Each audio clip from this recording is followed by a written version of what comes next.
Welcome back to the Harry Levine Insurance YouTube channel. I'm Jason Levine, and today I'm here to talk about hurricane season, which is just a few short weeks away, and how your business can be prepared.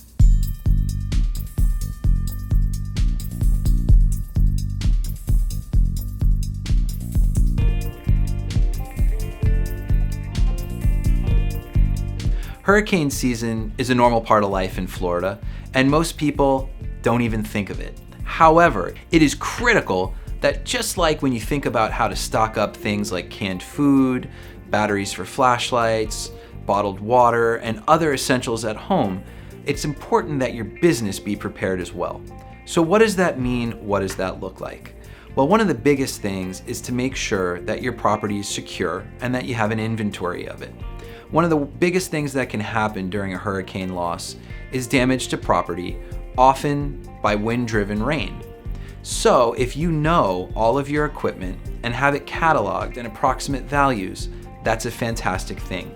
We recommend that you go throughout your office or your store, or whatever type of business you may have, with a smartphone. After all, it's super easy these days. We've all got one in our pockets, and a smartphone means photos and video.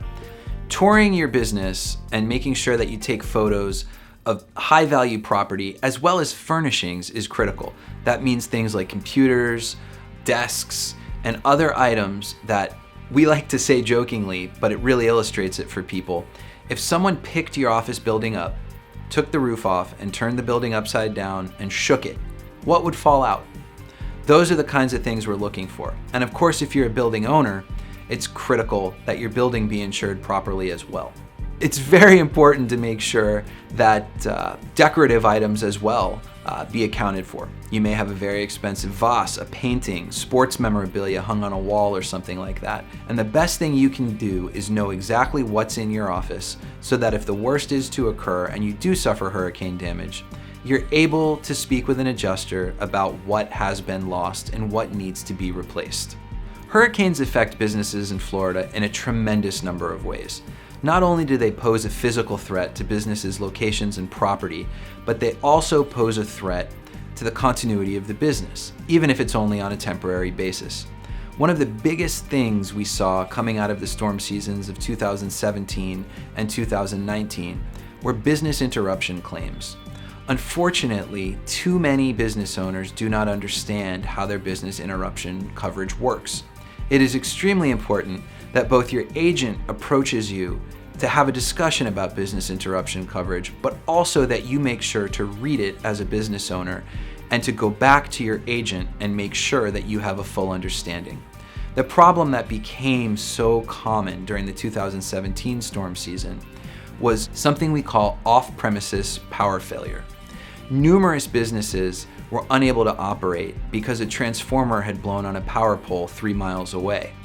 If you read your standard business interruption and business income coverage, it will almost certainly read that the failure has to be on premises. So you could have a situation where there is no damage to your business, but you're unable to operate. Unfortunately, under most standard coverage forms, you wouldn't qualify for business interruption coverage under those circumstances.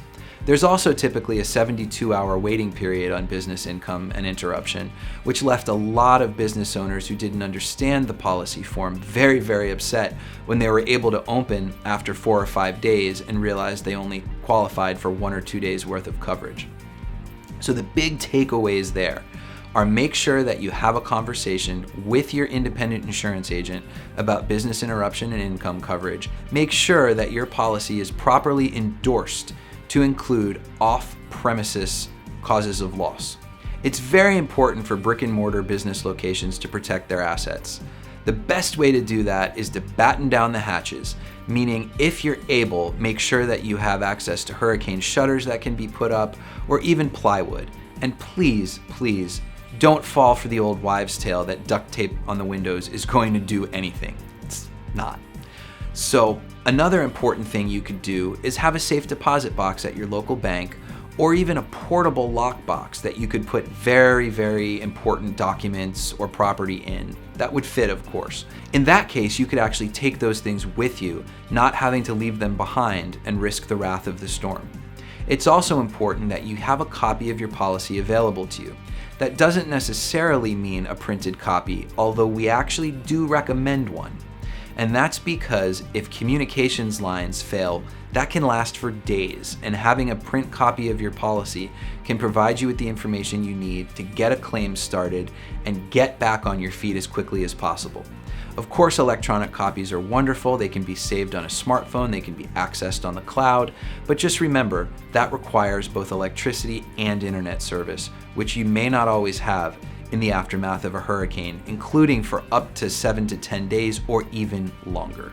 Aside from your typical measures like boarding up, making sure important property is safely stored, one of the most important things that business owners can do to prepare for a hurricane is to have a written hurricane policy and contact information that's available to their entire staff. What I mean is a policy that details who's going to do what, who's going to be where, and what are the protocols to be able to be in touch with your clients, your ownership, your managers, etc., if a storm is to hit. Many businesses have multiple locations, and the odds of one being down while another is simultaneously suffering issues may be low. So there may be a protocol that states who goes where, or if one manager goes to check one location to see if it's able to be opened and another manager goes to another location. As well, if people have to go remote, what is your process for checking out equipment? Do you have a VoIP or other internet-based phone system that can be switched on if you're not already using it? Do you have an answering service in case you use traditional phone lines and they're going to go down, but your number can be transferred so that your clients can still reach you? We consider ourselves here in the financial services industry sort of like second responders. We'll never reach the level of importance in an emergency like a hurricane of first responders such as police, fire, and EMS. However, once those life-threatening emergencies are dealt with, we consider ourselves to be the second line of defense. Who do people call when they realize they have an insurance claim and they need to start cleaning up and getting their lives back on the road? Well, that's us. And that's why we feel it's so important for so many businesses to have a hurricane preparedness plan, not only to protect their assets, but so their staff knows how to get back in the saddle and help their clientele. So, while it may seem like preparing your business for a storm is pretty similar to preparing your home, remember, there are some additional steps. Primarily, you want to know where your important stuff is, you want to make sure it's mobile, you want to perhaps take it with you, and have a plan to communicate and mobilize your team. That will be the key to surviving the storm. Let's hope we don't have to employ any of these measures during the 2021 hurricane season. But in case you do, just remember, those who fail to prepare to fail.